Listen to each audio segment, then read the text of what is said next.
हाय, आपण पुन्हा एकदा भेटतो आहोत नव्याने नवीन विषयासहित. आज आपण IEP विषयी जाणून घेणार आहोत. IEP हे काय आहे याविषयी आपण माहिती घेणार आहोत. IEP म्हणजे इंडिव्हिज्युअलाइज एज्युकेशन प्रोग्राम. याच्यामध्ये मुलांचं असेसमेंट केलं जातं. असेसमेंट करून मुलांचं एक प्रोग्राम प्लॅन आखला जातो. मुलांची वैयक्तिक शिक्षण पद्धती याला म्हटलं जातं.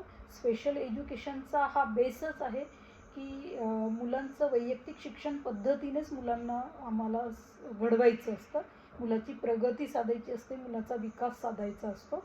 तर बेसच जो आहे स्पेशल एज्युकेशनचा हा वैयक्तिक शिक्षण पद्धतीवर आधारलेला आहे.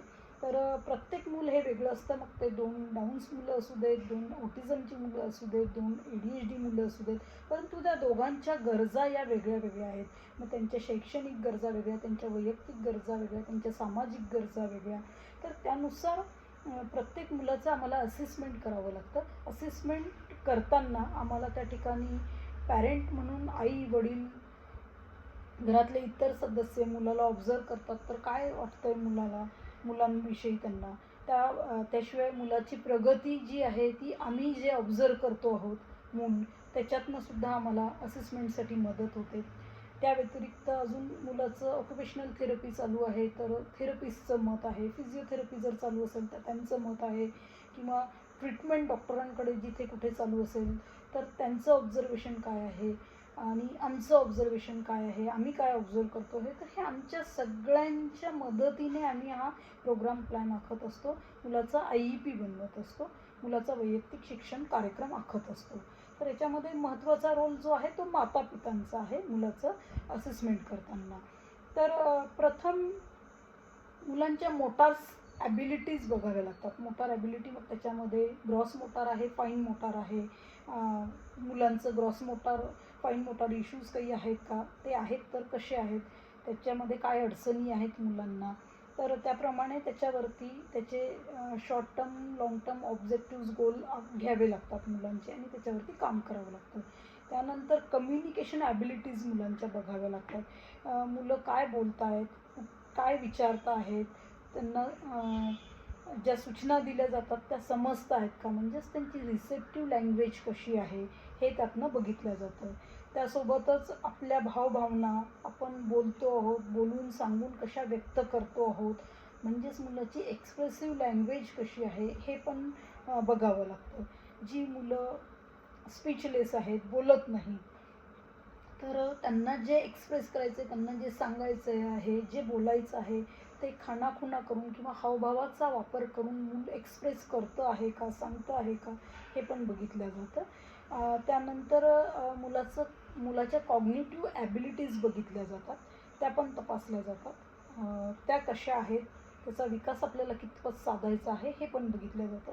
जसं की मूल साध्या सूचना समजतं आहे का, त्याचं पालन करतं आहे का, त्याच्या दैनंदिन वापरातल्या ज्या वस्तू आहेत त्याची त्याला ओळख आहे का, त्याचा वापर कसा करायचा आहे योग्य ठिकाणी याविषयी त्याला ज्ञान आहे का, रंगांचं ज्ञान आहे का, आकारांचं ज्ञान आहे का, संख्यांचं ज्ञान आहे का, या अशा वेगवेगळ्या पद्धतीने आम्हाला कॉग्निटिव्ह ॲबिलिटीज मुलांच्या तपासायच्या असतात.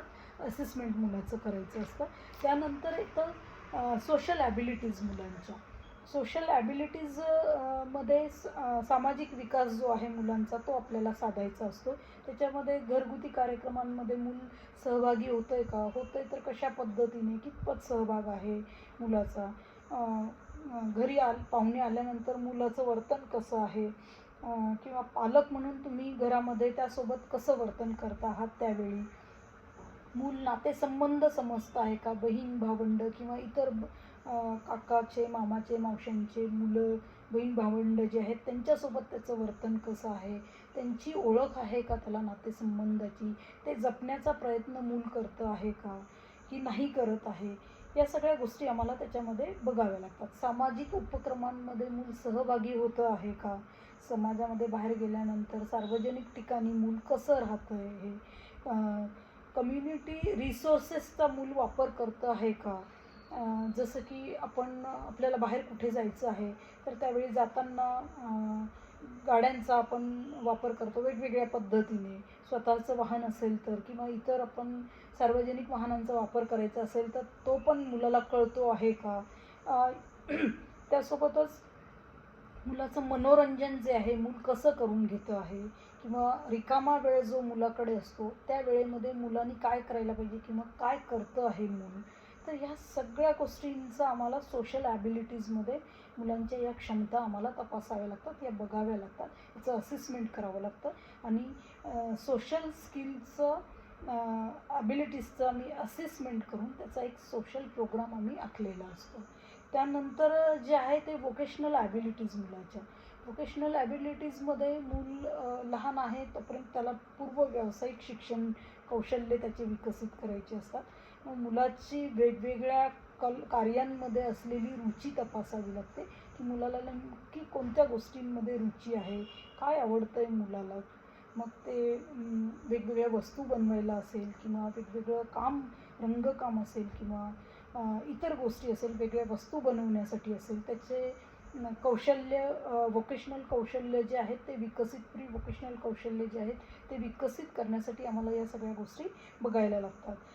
मूल स्वतःच्या वस्तू व्यवस्थित सांभाळतं आहे का, स्वतःच्या वस्तू व्यवस्थित सांभाळून आणतं आहे का, त्याला स्वतःच्या वस्तूंची ओळख आहे का, या सगळ्याच गोष्टी आम्हाला याच्यामधनं बघायच्या असतात. आणि अशा सगळ्या गोष्टींचा हे 5 जे आपण डोमेन बघितलेले आहेत, व्होकेशनल ॲबिलिटीज आहेत, सोशल ॲबिलिटीज आहेत मुलाच्या, कॉग्निटिव्ह ॲबिलिटीज आहेत मुलाच्या, कम्युनिकेशन स्किल आहेत मुलाचे, ते एक्सप्रेसिव्ह रिसेप्टिव्ह दोन्ही पण आहेत, आणि मुलाचं ग्रॉस मोटार आणि फाईन मोटार कसं काम करतं यावरती या सगळ्यांचा अभ्यास करून, चेकलिस्टचा वापर करून आम्ही मुलांचा IEP आखत असतो.